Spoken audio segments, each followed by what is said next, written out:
They call it banking. We call it conquest.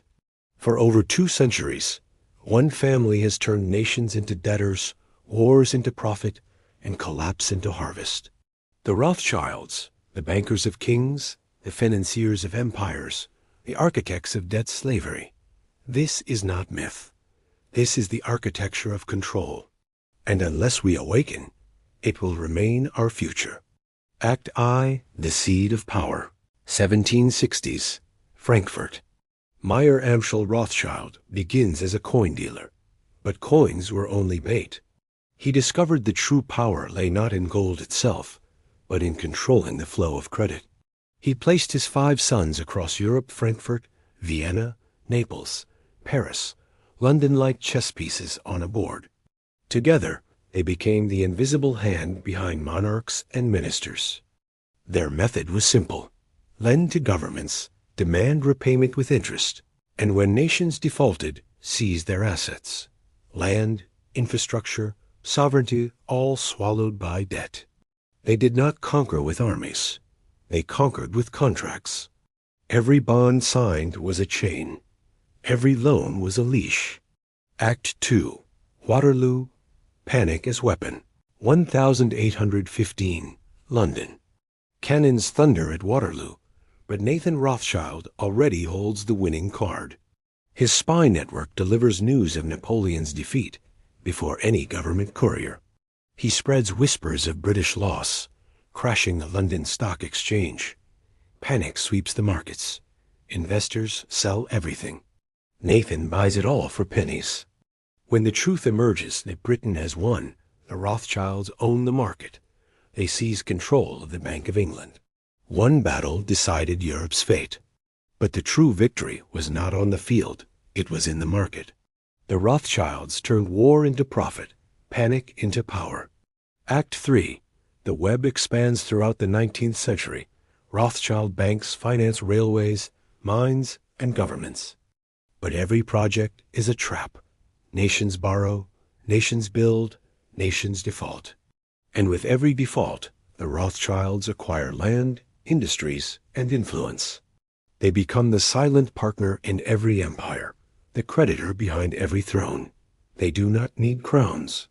They wear contracts. They do not need armies. They command debt. Act 4. America ensnared.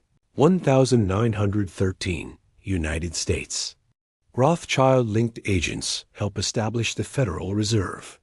A private banking cartel, disguised as a national institution, seizes control of America's currency issuance.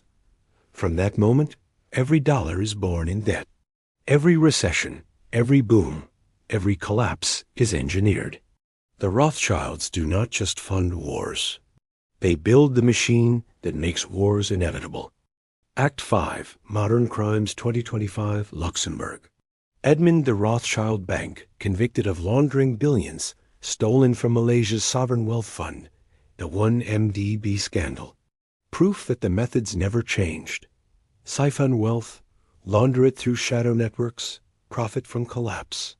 From Waterloo to Wall Street, from London to Luxembourg, the pattern is the same. Panic, profit, power.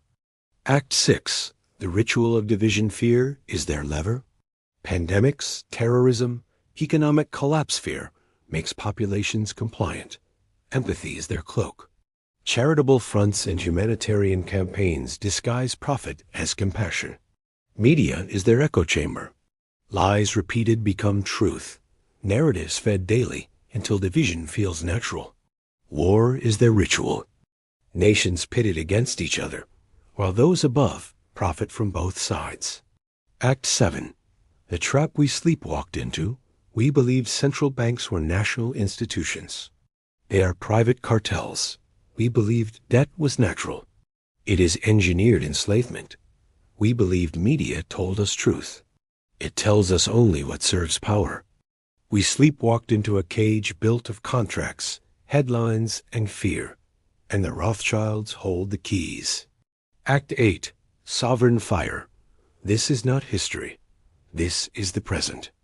Every war they fund, every currency they touch, every collapse they harvest. The Rothschilds are not bankers. They are architects of enslavement. Until we stop fighting each other, they will continue to rise above us. Their agenda thrives on division. Our sovereignty begins when we see the architecture clearly, name it, and refuse to be pawns in their game. This is the sovereign signal. This is the fire, and it will burn until the fog is gone.